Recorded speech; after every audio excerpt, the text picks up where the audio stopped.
Tito, when did you decide that this would be your final fight, and why? It was a big decision. I went with my family, and of course the injuries are the surgeries I've had. Having 8 major surgeries through my career, starting in 2003 with ACL surgery, ending up with fused C6, C7 in my neck last year after the Liam fight. My biggest enemy has been my body because I push myself so hard. I don't take shortcuts. I go as hard as I possibly can every single training camp, no matter what. No matter what injuries are pushed in front of me, I push them aside and I go through it and I fight. After the fight's over, I fix myself. I'm very thankful for my surgeon, Dr. William Smith out of Las Vegas, who's been able to put me back together. I'm literally the $1 million man because of all the surgeries I've had. But 20 years is good enough for me. I want to make it an even number.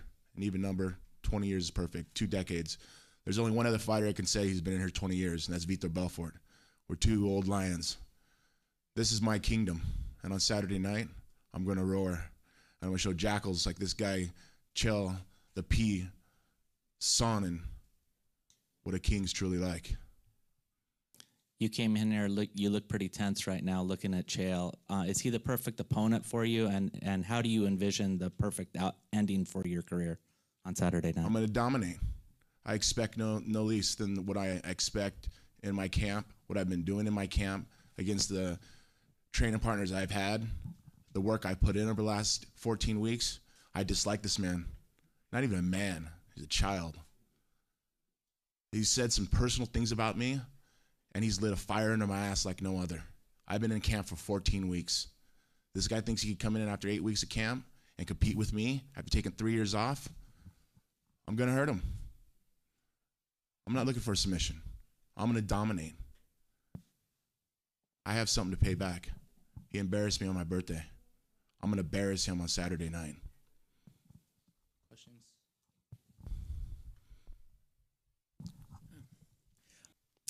And for you, Chael, you know, a lot of talk about how media kind of affects a fighter coming into fight week. You seem to be one of those that relish in the fact that you do a lot of the media during fight week. Is there an advantage for a fighter to do that, you know, and to take their minds off of maybe the fighter or anything like that? Can you expand that a little bit? Yeah, I like distractions. I don't even know what Tito's doing here. I came here to fight Wanderlei Silva, and he's busy. I got a phone call, said, you want to fight Tito on January 21st? My wife said we didn't have anything going on, so I came out to California. I love having distractions. I don't like days off. Tito is literally in the only profession I know of where you don't need to wear a suit, and he keeps showing up in one. It's like a local funeral parlor clothes, and he went and took it off a corpse. Dude. Something you need to learn. Shows up looking like a maitre d' at Golden Corral. Yeah. I'm just happy that he got here. Somebody got him the Uber app, or he thumbed a ride down here. I hope he gets to the forum on Saturday night. You're very welcome. Your chick actually have red penny night this weekend because you're getting paid because of me. Speaking of which, Tito, what did you do with the money you won off of Amanda Nunes, by the way? Actually, I just parlayed it into me kicking Chael's ass. Yeah, everything in that photo about Tito with that ticket except Tito. I could have sent out that same. You really think Tito Ortiz put 55 grand on Amanda Nunes? Come on, man. No. Okay, final question for Scott. You were a little speechless on that. Yeah, a little bit speechless on that. Did I just break it to you that there's something out there called Photoshop? I think everybody's starting to believe your lies now. Finally, your lies aren't becoming truth, huh, buddy? 2 questions over here, Tito.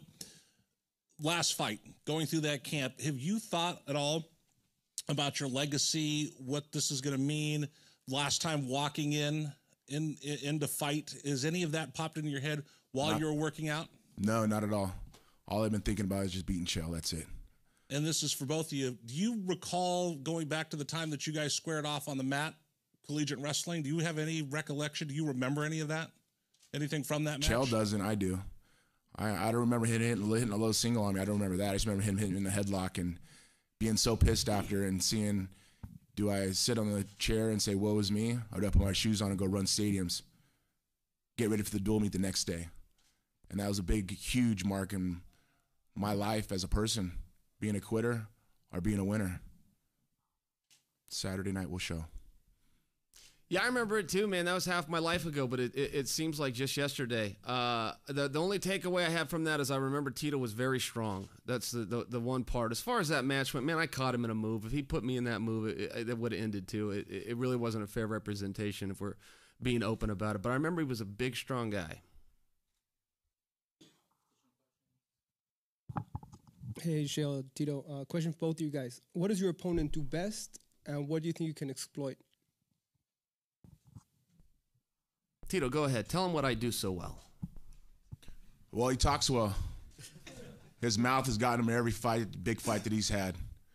And every time when it's time to present and perform, he's failed. On Saturday night, it's not going to change.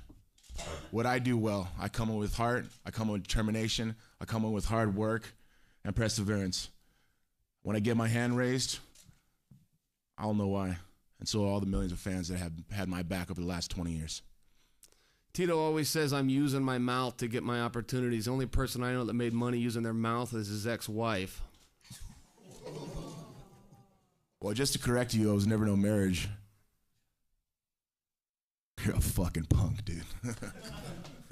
That's what you call class right here compared to no class. That was a nasty line. No by class. Me. No class at all. That's why you see him with thongs and fucking jeans and a t-shirt.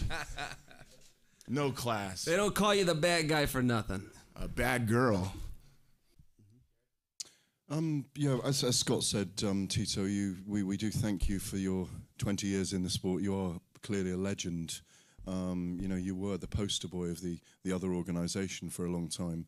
Do you think Chael's making a mistake this is your last fight, in the fact that he continues to poke the dragon? It's kind of funny. I was listening to Christian Walken, little skit he did, and he talked about the lion, king of the jungle, this huge lion with a big giant mane in this hot, smothering weather in Africa. And the little small lions come up, kind of poke at him, bite on his ear, bite on his neck. The lioness comes over and bugs him. Then you got the jackals and the rest of the wilderness looking and seeing these lions on that mountaintop. They come over and bother him. The jackals laugh at him. The hyenas laugh at him, nip at his toes. They eat all of his food, and they sit back.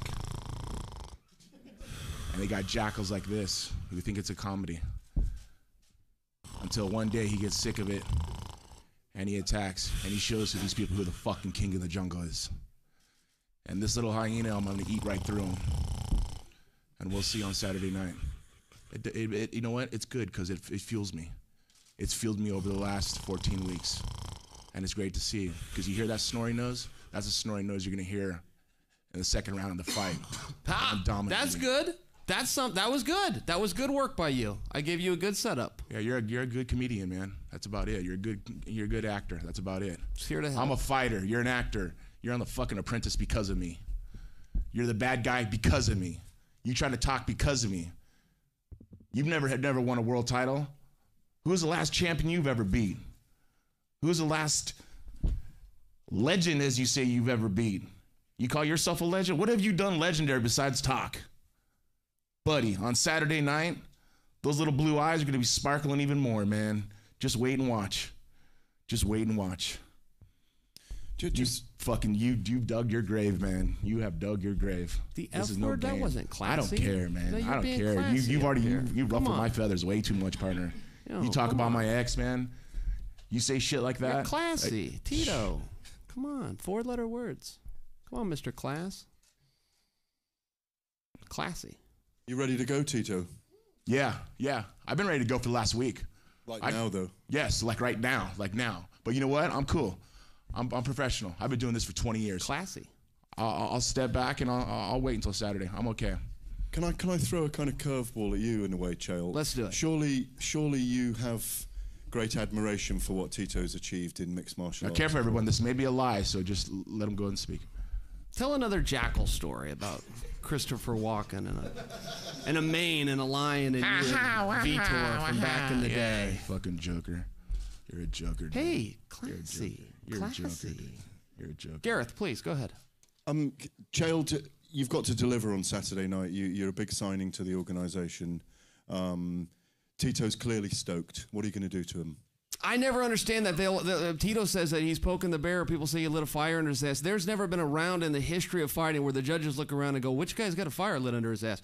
Whatever guy hits the other guy more wins. Whatever guy's got better position, whatever the guy's dominant, whatever the guys go out there and fighting, he can be as motivated as he wants. I can be undermotivated, overmotivated.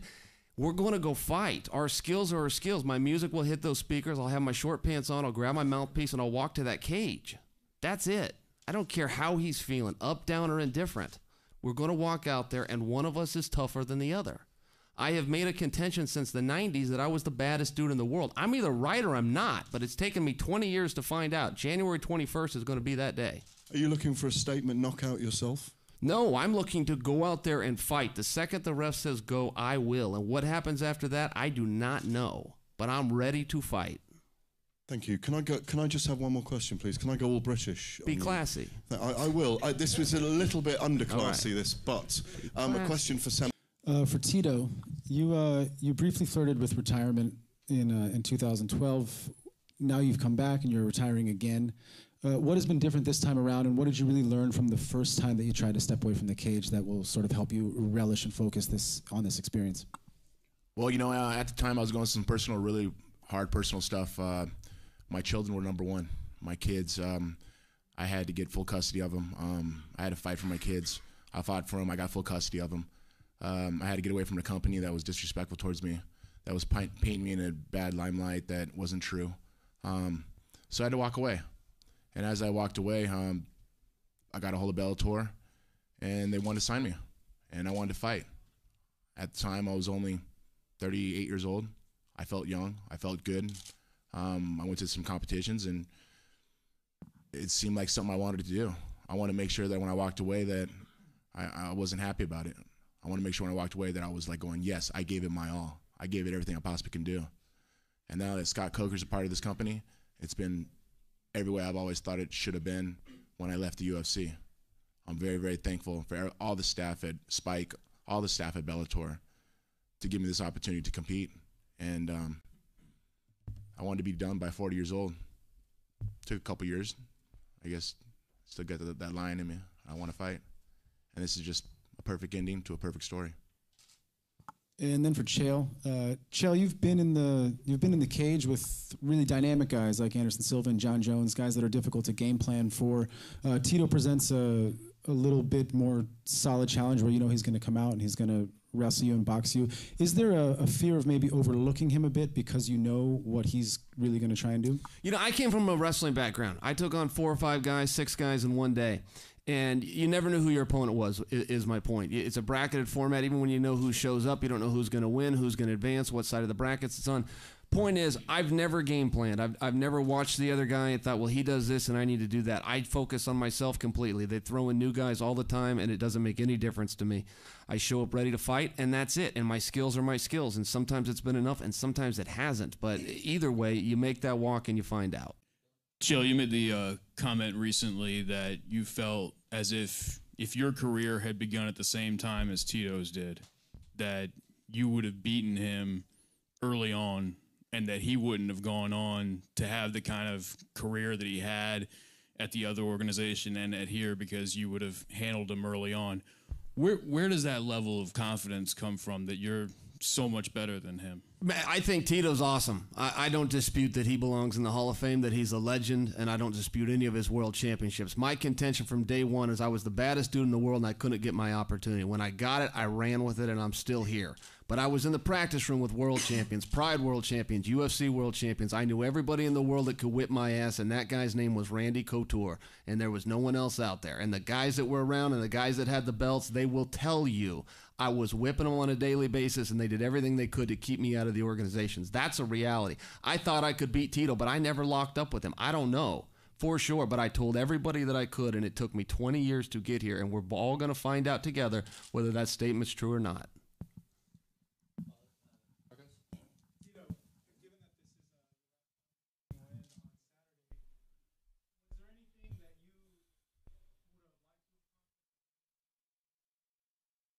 No, I did everything I wanted to do the way I wanted to do it, with integrity, with respect, with class.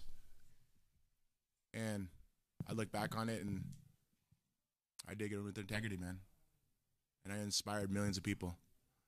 You gotta understand, I wanted to be a high school wrestling coach. I wanted to be a teacher. I wanted to help youths. I want to help the kids who were coming up, who were on the streets, who had nothing to show for, who their teachers or their parents or their friends would call them pieces of shit. And I was that kid on the street who came from nothing and was able to achieve everything in my life. I'm able to give my children everything they have through hard work and dedication, and they wrestle too. My true name is Jacob. In the Bible, Jacob wrestled against an angel. The angel beat Jacob and saved his life. Wrestled and saved my life. I have no regrets of anything I've ever done. I look back on it, and I've worked hard to get where I am today as a human being on this earth. I'm very, very thankful to all my fans. Thankful for Scott Coker. I'm thankful to Lorenzo and Frank Fertitta and Dana White, and I probably shouldn't be, but I am, because they gave me an opportunity back in the day. I'm thankful that Chael called me out, because now I get an opportunity for redemption.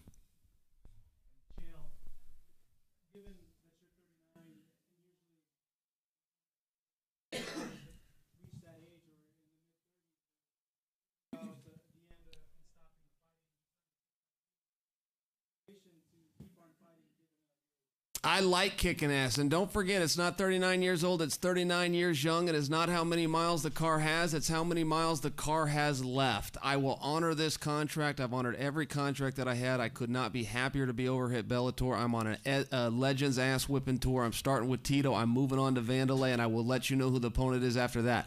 But there's a lot of guys that need their asses kicked. I thought I was done. After all that practicing and you hicked up on that? Interrupting is not classy. No, interruptions aren't. Look at that. Brought him.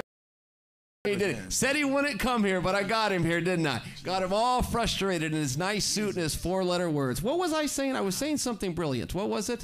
I've lost my own train of thought. Saturday night, live, free, and only on Spike TV. Have I mentioned that? Tickets still available at the Forum, even though we already have a record gate. You guys know that? A record gate. Look at this press conference. Make sure you throw that Eminem quote in, too, while you're at it. Never. Oh, wait, I'm sorry, Marshall Mathers. Tito. You know him so well. Tito. Classy. Classy. Look around this room. Never had a press conference so big. Wait until the weigh-in tomorrow. You're never going to see more people at a weigh-in. Biggest fight in Bellator history. This is the biggest fight of the year. This is how we're kicking things off over here. Live, free, and only on Spike TV. People have asked me, how do you sell this fight? Why should we tune in to watch you and Tito? This is the first time I've been in a main event and I don't have anything to sell. I could not sell the fans something if I wanted to. This is free, which means everybody can afford it except Tito. Because he's broke. Did you get it? Broke? It's back to the car comment. Hello, is this thing on? Check 1, 2, mic check. Yes, comedian. I forgot his punctuation. Anybody? Hello, check on 2. Free TV, but he can't afford. Are you hearing what I'm saying? No, they just don't believe it. All right, let me connect the dots. See, a while ago I said Tito's That's car was re-put. You know, just forget it. Just forget it. Yeah. They don't believe it, so it's cool. For Chael, it's obvious how angry you've gotten Tito, not just today, but throughout the lead up to this fight on Saturday. Did you expect this from him? I mean, you're getting all the laughs from everyone in the room, and they're kind of looking at Tito with a tilted head at his remarks. But like, is that something you expected? And in a way, do you kind of feel he's making it easier on you by getting more angry? Well, I don't know that it's going to be easier. Look, he can be happy, sad, or indifferent. He's got good skills, and I got to go deal with those. But that's where it ends. As far as the motivation goes, I trust that he's plenty motivated. We're going to be on Spike TV fighting half naked for a paycheck and the applause of a drunken audience. I don't think either one of us needs to be overly motivated. As far as did I know I would generate this? Of course I knew I'd get this reaction. I'm a puppet master. I'm a genius. That's why I show up in a $20 T-shirt and he shows up in a dead guy's suit. One of us has to work harder than the other one at it. One of us is a natural. And by the way, Tito said I'm on The Apprentice because of him. I win The Apprentice. Write that down. And realizing now, a couple days before the fight, it's been a while since you've gone through the pre-fight media and everything. How much have you missed this, being in the spotlight like this? I missed it, man. It's hard to replace it. You know, the sports in general are for kids. And if you're fortunate enough to do it as an adult, if you're fortunate enough to extend your career, and the guys that I looked up to, the Randy Couture's, Dan Henderson's, Matt Lindland's, these guys, not only for their successes, but I also admire the fact that they were able to extend their careers. Tito's one of those guys. He extended his career. It's very hard to do. There's a real discipline that has to be involved in that. There's some real smartness and some navigation that has to be done. So I feel very fortunate. But to your point, I'm very happy to be here. Thank you. And for Tito, how are you planning on controlling your anger once you get in the cage over here? I've been fueled on the anger. my whole career. You haven't noticed that? Oh, you must be new. I'm sorry. Not new. No, I've been fueled on anger my whole time, my whole career. I love it. I love to prove people wrong. I've been doing my whole life. I love to prove all my fans right, that have my back no matter what. This is what I'm fueled on. I love this. In the very beginning, I used to go in the arena, and I would go sign autographs. I'd put my back to a wall, and I'd be with the fans. And I'd sign autographs with the fans before the fight. Yes, defending my world title, and I'd still do it. I remember Danny yelling at me saying, you can't be doing that. No, I want to do that. I want to be there with the fans. I'm an emotional person. I live on emotions. People say, oh, you shouldn't fight angry. No, I fight angry because I fight smart when I'm angry. Because I know what's on the line. And what's on the line is my life. This ain't a competition. This ain't a match. This ain't a wrestling match. This is a fight. I'm here to dominate. I'm here to hurt that man. The one who causes the most amount of damage in the quickest amount of time is going to be the winner. Plain and simple. Fact. To the fans about why they want to tune in, why they want to buy a ticket, why this is the reason why Bellator is on Spike? Yeah, well, I'll tell you, they already have. The tickets are bought. The parties are set. People are going to be tuning in. These are going to do record numbers. Listen, I have never missed a Tito Ortiz fight. There is nothing like the energy that Tito brings. There's nothing like the entrance that he makes. There's nothing like the charisma. And if he beats you, he's going to bury you, and there's something to watch there. But at the end of the day, I'm Chael P. Sonnen, and the P still stands for icon. Biggest draw in the history of the sport, sold more tickets, t-shirts, or pay-per-views than anybody, and now I'm in the ratings game. And when I left this sport, I had all of those numbers. FS1, Big Fox, all of them. North American Gate, I lost every one of those records. But I'm here to get them back, and they never would have left my grasp if I hadn't retired.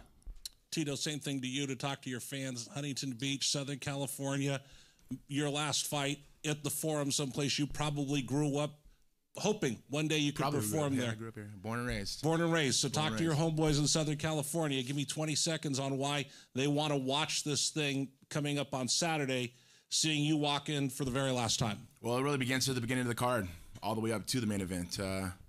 Brandon Ward, Paul Daly, these guys are going to throw down. I know what I need to do in the final fight. It'll be my last fight. My hand's going to be raised, and it's going to be hit with bad emotions. Everything I do.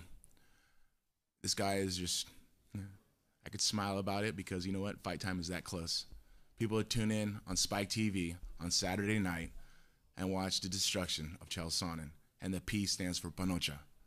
Are you promising an exciting fight? I promise you an exciting fight. I have 35 minutes in my heart to fight. This fight's only 15 minutes. I've been training this way for 14 weeks.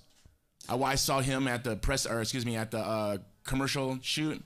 He's a fat guy, and nothing against fat men, but as an athlete, he's not taking this fight right.